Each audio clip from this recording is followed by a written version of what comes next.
नमस्कार दोस्तों, स्वागत है आप सभी का एक नए वीडियो में। दोस्तों, चैत्र नवरात्रि के पावन दिनों की शुरुआत 9 अप्रैल से हो चुकी है, जिसका समापन 17 अप्रैल दिन बुधवार को होगा। दोस्तों, नवरात्रि का महापर्व 9 देवी अर्थात 9 कन्याओं को समर्पित है। नवरात्रि के दिनों में कन्या पूजन करने से हमारी समस्त पीड़ा दूर होती, जीवन में आ रहे सभी दुख दर्द कष्ट दूर होते हैं। इन दिनों में माता रानी की भक्ति करने से गृह क्लेश हमारे जीवन से हमेशा के लिए दूर हो जाते हैं। यहां तक कि पितृदोष, राहु दोष, मंगल दोष, काल सर्प दोष, शनि से पीड़ित व्यक्ति को मात्र कन्या पूजन से राहत मिलती है। जीवन में सुकून मिलता है, घर में खुशियां आती हैं तथा अकाल मृत्यु घर में कभी नहीं होती। दोस्तों, आपको बता दें, इस बार चैत्र नवरात्रि में माता रानी घोड़े की सवारी पर पृथ्वीलोक पर आ चुकी हैं और भक्तों के कष्टों को दूर करेंगी। दोस्तों, इस बार के चैत्र नवरात्रि बहुत ही शुभ और मंगलकारी माने जा रहे हैं। इस बार चैत्र नवरात्रि 9 अप्रैल दिन मंगलवार से शुरू होकर और इसका समापन 17 अप्रैल दिन बुधवार को होगा। ऐसे में 17 अप्रैल दिन बुधवार को ही चैत्र नवरात्रि का समापन होगा। दोस्तों, नवरात्रि की अष्टमी और नवमी तिथि पर कन्या पूजन का विधान है। इस बार महाअष्टमी तिथि 16 अप्रैल यानी कि इस दिन मंगलवार है और नवमी तिथि 17 अप्रैल दिन बुधवार को है। ऐसे में आप अष्टमी और नवमी इन दोनों तिथियां में कन्या पूजन अवश्य ही करें। कन्याओं को भोजन अवश्य खिलाएं। शास्त्रों में 9 दिनों के नवरात्रि को बहुत ही शुभ और मंगलकारी माना जाता है और वहीं 8 दिनों के नवरात्रि को अच्छा नहीं माना जाता।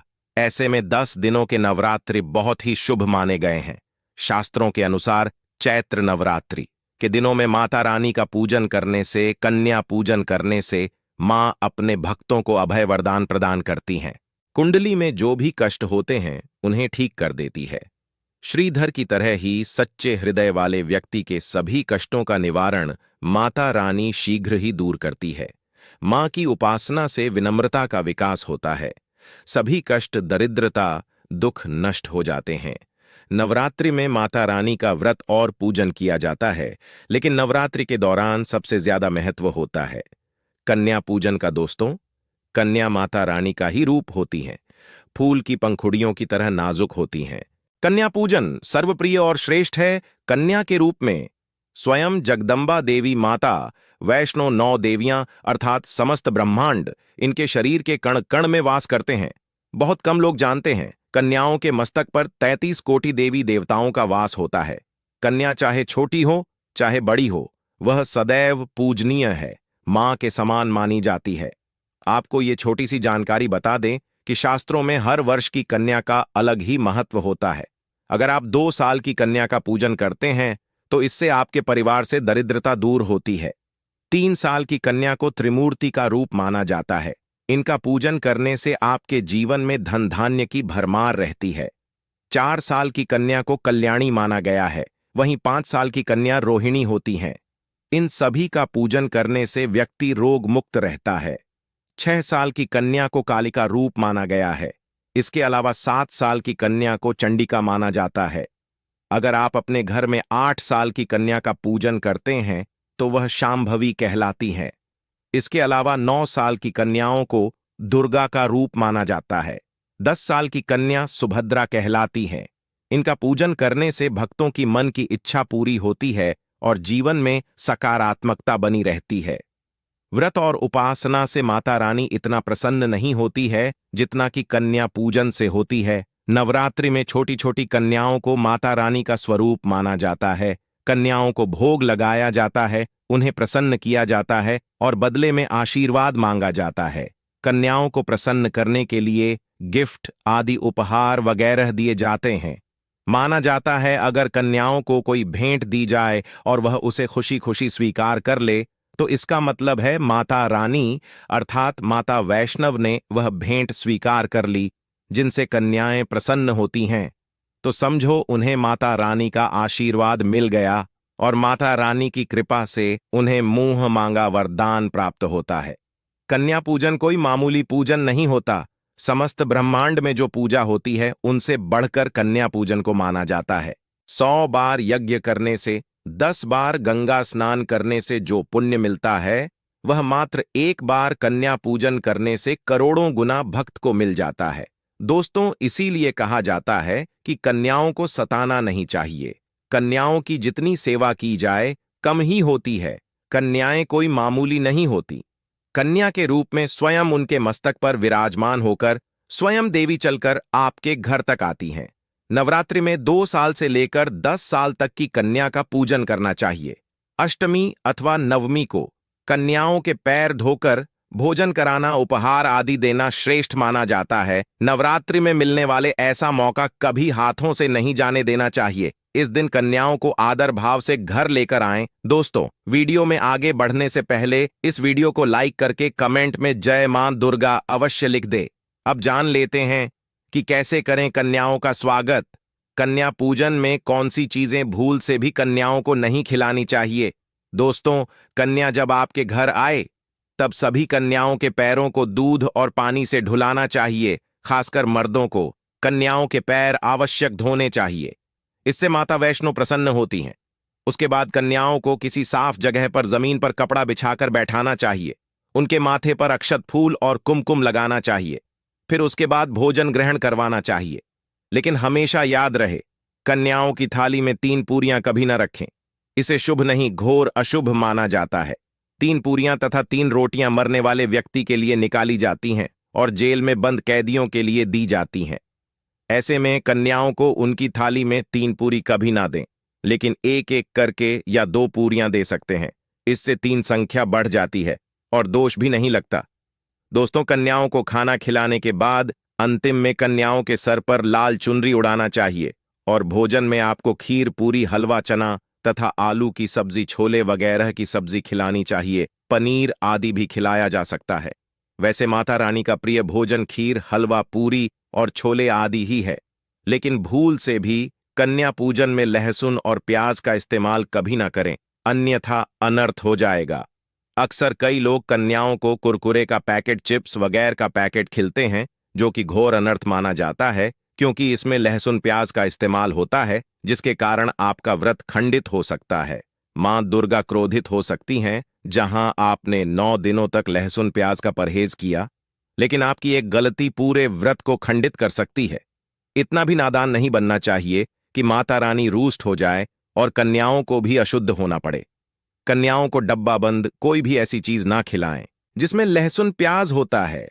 कई चीज तो ऐसी होती है मार्केट में जिसके अंदर लहसुन प्याज का इस्तेमाल होता है। ऐसा आप कभी मत करना दोस्तों। कई लोग कन्या पूजन में खाना घर पर नहीं बनाते। वो लोग क्या करते हैं, स्विगी, जोमेटो जैसी फूड ऑन ऑर्डर करने वाली कंपनियों से खाना ऑन ऑर्डर करके खाना मंगवा लेते हैं और कन्याओं को खिला देते हैं।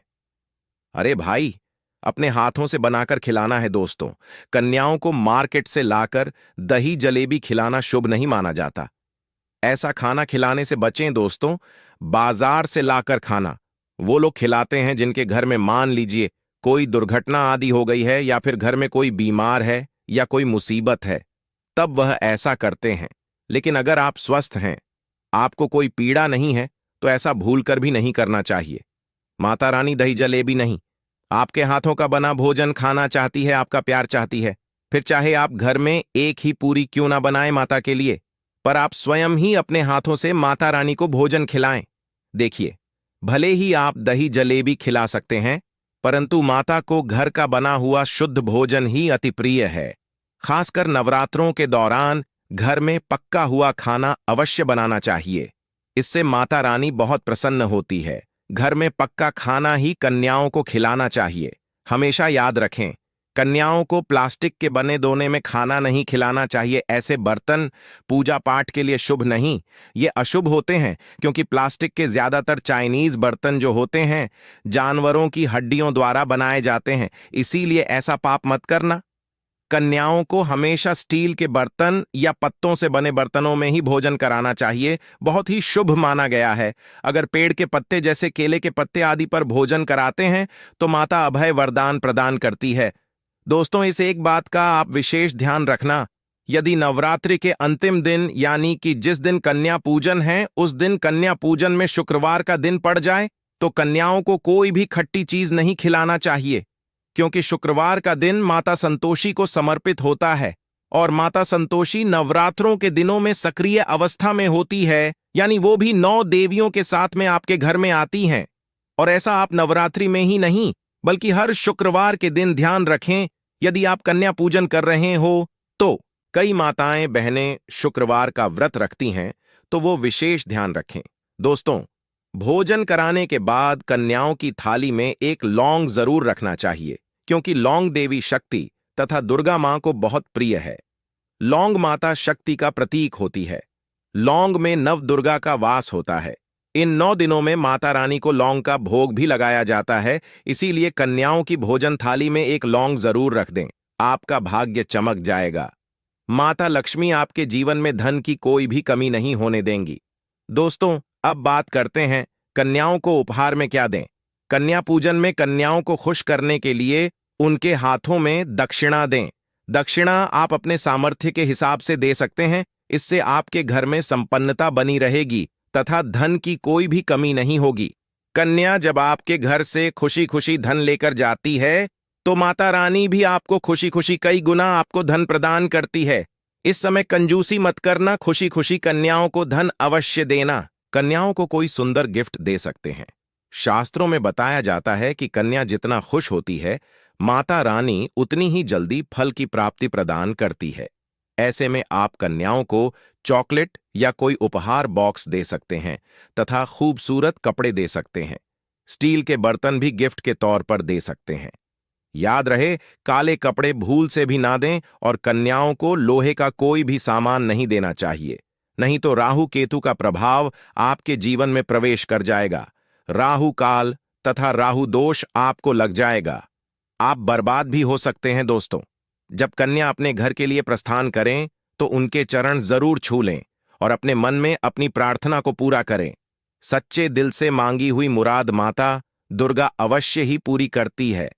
सच्चे दिल का मतलब होता है मन में कोई भी लालच ना हो, और अगर वह लालच माता को पाने के लिए बन जाए तो उसे बोलते हैं सच्ची श्रद्धा और सच्ची भक्ति। ऐसी भक्ति के आगे स्वयं 33 कोटि देवी देवता आपको नमस्कार करते हैं।